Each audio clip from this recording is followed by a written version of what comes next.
The Broker's Voice. I'm excited today. I've got Erick Kuhni with me, the founder of Benefit Sculptor. Erick, welcome aboard.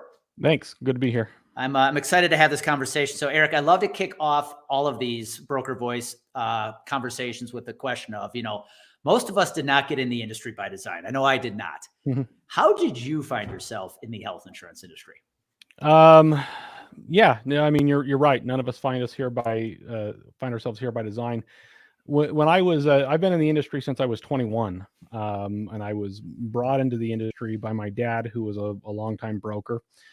And I had just taken a job working with some of my friends at a call center selling credit cards, and hated it. And my dad kept coming to me and saying, "Hey, you really ought to get your license and come and work with me." And so I did call center work for a little bit, and I said, fine. Just said, well, what goes into getting a license and doing all of this? And so that's what I did. I went and took the test, got the license, and began working with him. And then shortly after, his practice merged and became a larger kind of a corporate practice here in Utah. And so I ended up working with them for about 10 years. Yeah, for those that are listening and don't know where Erick is, you're in the Salt Lake City market. Mm-hmm. I'm curious, since you started your career in the call center, does that mean you actually like cold calling? I didn't mind it. I mean, it's a challenge because you're going to make a lot of calls to people who don't want to talk to you, but you get used to it. So it wasn't that bad. Yeah, no, it's something, when I work with clients, I was a terrible cold caller. And I think it's something 98% of the industry really tries to avoid. I know I did, especially when I was producing. So for those that love it, kudos, because most of us absolutely hate it. Erick, let's talk about this. This is really where I wanted today's conversation to go. So you ended up, your father sells the agency. Mm-hmm. And so you're working. Sells out of it, correct? Sells out of it. And so you're still working at that agency, which primarily, correct me if I'm wrong, was a small group benefits agency.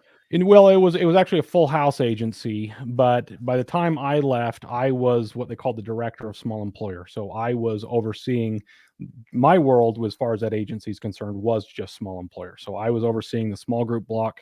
I was personally managing somewhere in the neighborhood of 50, 60 small groups, doing their renewals, open enrollment. We had a small staff of people that would help, but I was kind of that key broker representative to those people. And then additionally, I was managing a department of other brokers and service staff that were responsible for an even larger block of business. So we were managing a couple hundred small groups at that point in time collectively. But there came a time where you said, okay, I think I'm going to go do this on my own. Yep. Talk about that. What led you down the path of, okay, it's time to make that jump? Because this is where a lot of advisors struggle. They may be on that point where they want to do their own or go out on their own, but for whatever reason, they're just stuck. What made you finally say it's time to take the leap? Well, I didn't actually decide to go on my own. I actually decided to get out of the business because I was frustrated with the business. To put this on a calendar, this was the time I left was 2009. That's when I left that firm, and I just kind of hit a point where I was worn out and emotionally worn out with the business.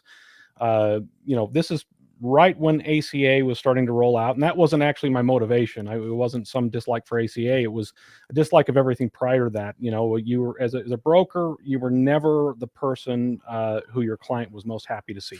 I had good relationships with my client, right? But my relationship was always best with my clients at the middle of the year. The point in time when my relationship was the worst was at renewal, and I had to show up and deliver these ridiculous rate increases. You're delivering 12, 20, I mean, I've seen 38% rate increases in small group. I've actually seen that. I obviously never recommended that the client take it, but I've seen it. And you have to show up and you have to say, hey, your health insurance carrier is throwing this at you. And this is what you're going to have to deal with. And rates across the board went up. And this was in underwriting days for small group. So we weren't dealing with community rating. You had to actually apply for coverage. And you had, in Utah, we were a plus or minus 30, I think it was. The total implication was an 85% price difference between the quoted rate and the maximum. And we were, I mean, at least half of the time we were getting the 85. And so, I mean, that was just the language that would roll off our tongue. Hey, we got the max rate or the 85% rate up, and you've got to go to these people and deliver bad news, to the point where it was difficult in marketing, because I would end up usually pricing the product at the 85% level and say it might be lower than this, because that was a better sales pitch than saying, here's where it starts, but it might be higher than this, and double is that's a lot higher.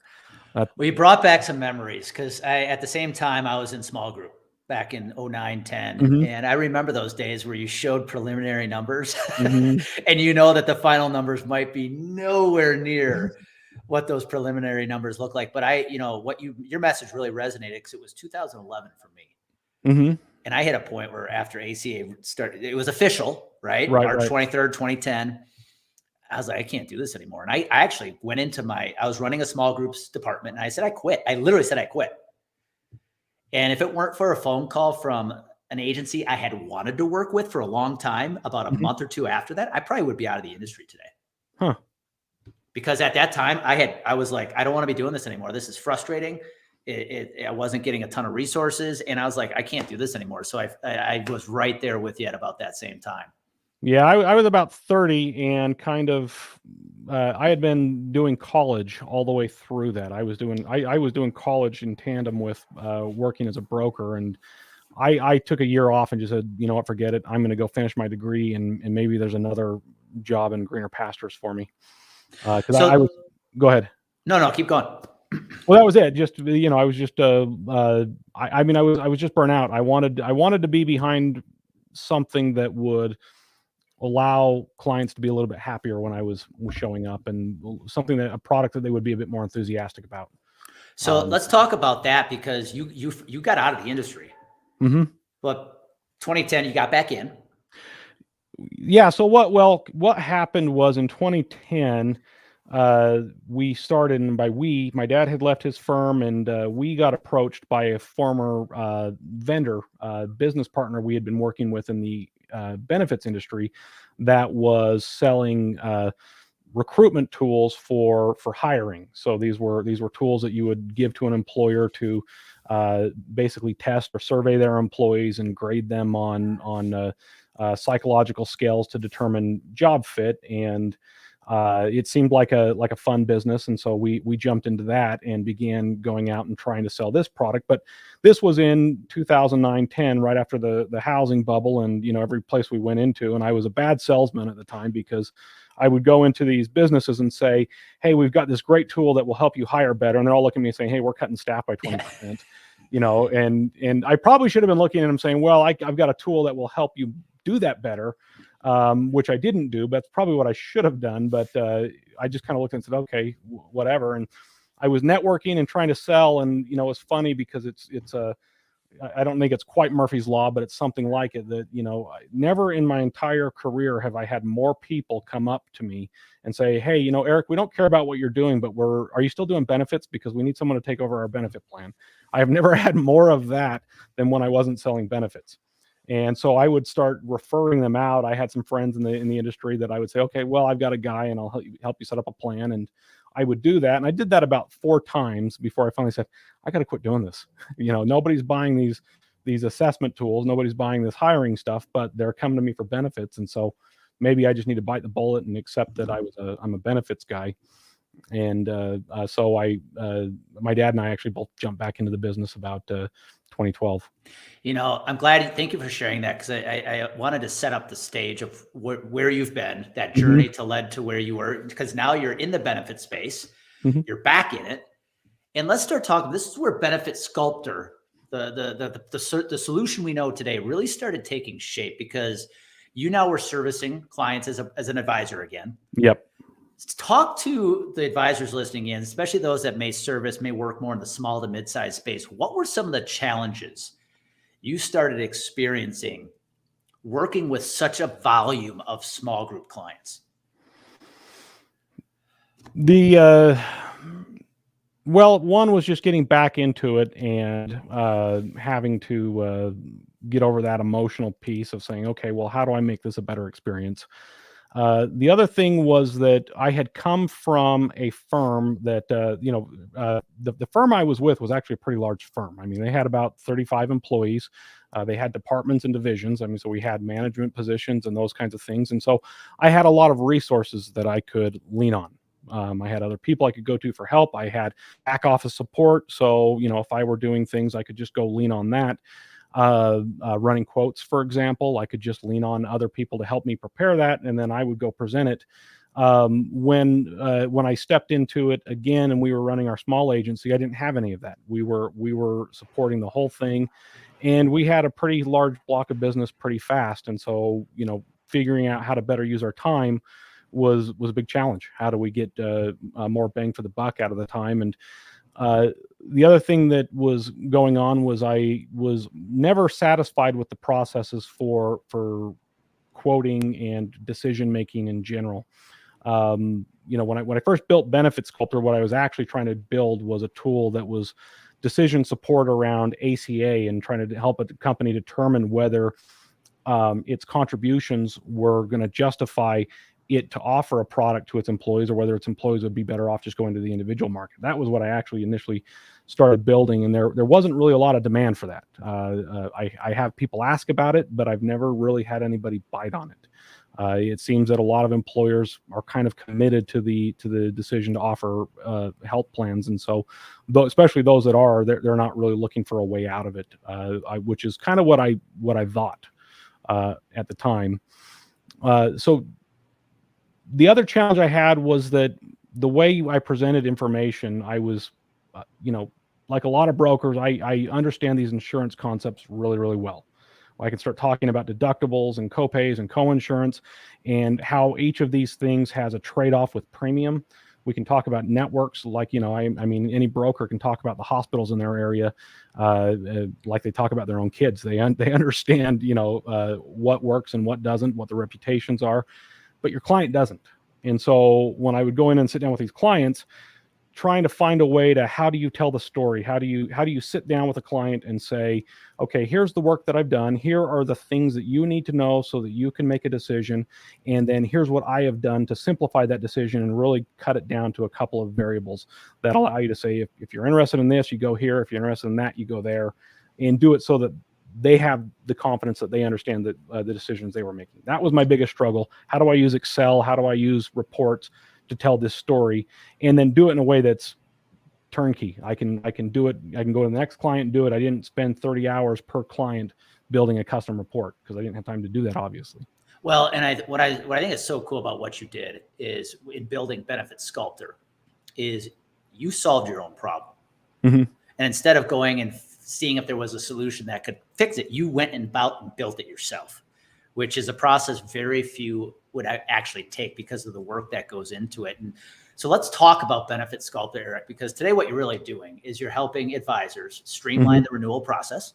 Correct. So that they can get through it with less stress and make sure the retention rate stays high, because I think far too many brokers are tied to rates. Right. When it comes to their value is in the rates they provide at renewal time. And what you're doing is turning them from a broker to a consultant. So let's just start talking, what problem or problems is Benefit Sculptor? So for those listening in, it's a software platform that lets you streamline your renewals. What problem, and become more consultative at the same time. What problem or problems are you really seeing advisors have come renewal time, especially when so many renewals are in December and January? Yeah, well, there's two levels of problem, and I think it would be helpful maybe to just kind of say that one of the things that I had going for me as an opportunity in this is that I'm also a programmer. So I actually write. I'm what you call a full stack developer. I can write back end code, front end code, and I've hired a team of better programmers than me to solve a lot of these problems, or not to solve problems, but to do the design stuff. But I was able to solve a lot of these problems in code, and I was able to do things that I wasn't able to do when I was just relying on Excel and those kinds of things earlier. And so the problems that I were facing were two parts. One was I knew that the only logical way to do quoting, if you actually wanted to just forget the work that goes into it, if you said, I want to do my best by a client to quote and recommend a renewal to them, I have to take into consideration their needs. And so their needs are going to come down to budgets, networks, and benefit design, and then maybe on a fourth case is acute needs. So a specialty medication that has to be covered or covered in a certain way, those kinds of things. Those are going to be the client's needs.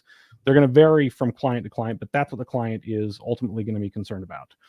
In order for me to do a good job, I have to be able to look at every product in the market in a perfect world and be able to evaluate or crash test every product, if you will, against that battery of client needs, and be able to say, okay, which of these products is optimal? Because it would happen very regularly where we'd have a carrier that in Utah, we've got a dominant carrier, for example, that tends to be the favored one just by virtue of who they are.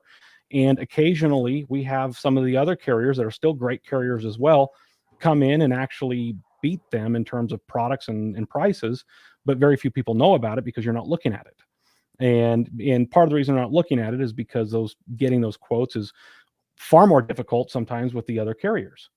And so I knew that you had to have a way of being able to get all of the data, get it into one place, be able to evaluate it against that set of client needs, and then distill it down to an algorithm that says, okay, simply just a process that says, how do these products square with the client's needs? And can I take this and filter it down to a manageable list so that we can make logical recommendations? That's problem one. Problem two, so that problem one was educating myself, essentially. And I was a good broker. I felt like I did as good a job as anybody else. I worked hard to make recommendations. I was never casual in how I approached a renewal, but that's a hard thing to do when you're going into independent quoting systems, or even when you're using a third-party, spreadsheet generator and you're getting this data on spreadsheets and you have to kind of sit and evaluate it. The second challenge I was having was, even once I had done that, I would take these quotes into my clients and I would sit down and try to explain to them what I had just shown them, and they would be looking at me and saying, okay, they'll either take my word if I'm lucky, which about half of them would. They liked me, trusted me, so they'll just take my word, and I knew they were making a decision by throwing a dart and just saying, I hope Erick's right. The others would say, okay, well, I've got a few other people coming in and bringing me quotes in, and I'd be scratching my head saying, every quote they're going to bring you is right here.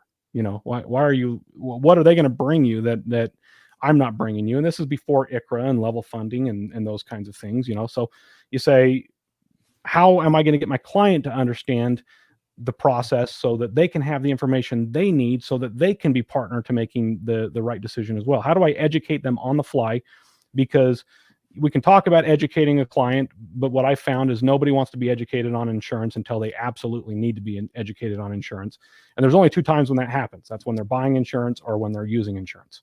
At every other time, they don't want to know it. So how do I get the information to them that they need to make a decision, and then present the decision-making information as well so that they can act upon that information? That was the challenge that I had. Well, and what I heard you just say is, I think it's easy. A lot of brokers do a fabulous job at renewal time, kind of guiding the client of, okay, based on what's going on, here's what we suggest. But let's be honest, especially when you're dealing with a lot of volume at renewal time, it's kind of easy just to spreadsheet a bunch of numbers and go, hey, Mr. and Mrs. Client, which one do you want? Right. And so you're helping these, again, brokers move to more of a consultative role by being the guide the client wants, to say, okay, based on what you're really trying to accomplish, here's the plan you need. And I think what you're doing is you're solving the problem of the frustration brokers get when clients talk to other brokers at renewal time, even though you're all producing the same numbers. But talk about the secret sauce, where you realize, because of the platform you built for yourself, the software platform, you were actually helping clients make decisions in the same meeting versus dragging out the renewal process. What we did was we took the process and converted it down to essentially what I felt. One of the other things that I ran into in meeting with clients is I would go meet with a client. We would present our proposal, if you will. Here's kind of what we see. Here's what we think. And the client would leave us usually with one of two results. And I mean, this is like 80-90% of the time. It was rare that we would get a client say, okay, sign me up, let's sign the renewal and be done. Most of the time they'll say, okay, thank you for this, let me think about it. And whatever that means, usually it means it's going to go in the corner until the next time you meet.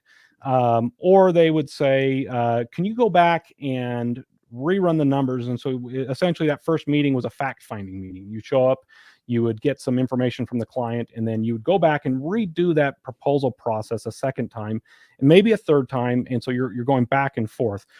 What I wanted was a tool that had enough control and dynamic control over the market that I didn't need to walk into a client and know anything beforehand. That I could walk in, sit down, have all the data at my fingertips, and have it in a visual way rather than a tabular way. I mean, we can do all that, but having charts and graphs that communicate logical information that we're all used to seeing, nothing that's so overwhelming, but that moves, that I change a parameter, I can apply a filter, and the data changes, and we can answer every relevant question on the fly. So a client, I walk into a client, the only thing I need to know is I've got their employee census loaded in the system, and I can start from scratch. I can know nothing about the client, and right there I can say, okay, here's what you need to know. Your decision is going to come down to networks, to price, to acute needs perhaps, and then to benefit design. So what kinds of questions can we ask that will figure out which of those things are a priority? What's number one to you? Do you have, and I this is usually where I start. I just say, do you have a doctor or a hospital that's a total deal breaker to you? And usually it'll come down to like a facility or a network. So then I just jump into the dashboard. I filter out every network that doesn't have that. And then we just keep drilling down in the presence of the client with this live dashboard. All these questions till you've taken a set of plans that might be anywhere from 130 to 250 options. We've cut it down to less than 10. And now we're looking at the client saying, okay, based upon your requirements for network, for budget, for plan design, these are the ones. And here's probably the one I'd recommend based on XYZ. And it's kind of like the image I get of CarMax, right? Yeah. You go on and say, I want this model, this year, this color, this, and it keeps filtering it down to like, there you go. Here's your 2 cars. You're doing the same thing with your software with Benefit Sculptor. As a broker can walk in knowing, man, there are unlimited number of plans essentially that my client can look at renewal time. But if I ask the right questions, literally on the fly in front of the client, we can go bring it down to the 5, 6, 7 plans that are going to be the best fit for them, which again is saving massive amounts of time for the broker at renewal time. Right. So let's wrap. Here's the last question, Eric, I want you to focus on. Now we know what it is it's doing, because this is a game changer, especially for brokers who are dealing with volume at renewal time.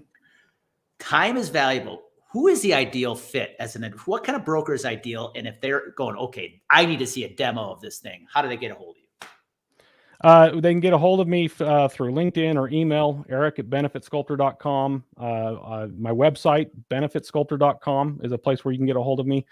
The ideal fit is really, I mean, it's any broker that deals in small group. It's a small group tool. We have certain states that we're focusing on right now, but we have the ability to serve the entire country based upon response. So conversation is welcome from anybody. But if you're dealing with small group business, and I think your volume point is it, I don't think you need a lot of volume. If you've got more than 10 small groups, I think you're a good fit for Benefit Sculptor. If you've got 1 or 2, that might be somebody who it would be overkill for what you're doing. I think you've probably got enough time on your hands right now to manage that. But you got more than 10 groups, you probably want to be looking at a tool like this. We're looking at all markets, so we can do things in self-funded, level-funded, small group ACA plans, and we're even looking at ICRA here coming up. So we're not just kind of pigeonholed into one place like ACA plans. That's one of the things that has been a surprise to a lot of people, is that your level funded options can coexist inside that same environment. So I'm telling you, for everybody listening in, especially the advisors who said, yeah, we got a lot of volume, especially at the end of the year, fourth quarter. This is the reason sometimes you lose team members at this time of the year. It's frustrating because renewals can be so overwhelming, especially when they drag out and all you want to do is try to put a close to them. I've seen this software platform. It's game changing. So if you are that advisor who's listening in and saying, Eric, you just basically described me, give this guy a call, man. This is going to help you streamline your renewal process, make it easier, give you more clarity, give you more confidence. And when those 2 things happen, the sky is the limit. So Eric, I want to thank you. Thank you. This is awesome, guys. Go check it out. I'm going to put Eric's contact information in the notes. Check out Benefit Sculptor today. Cool. Thanks.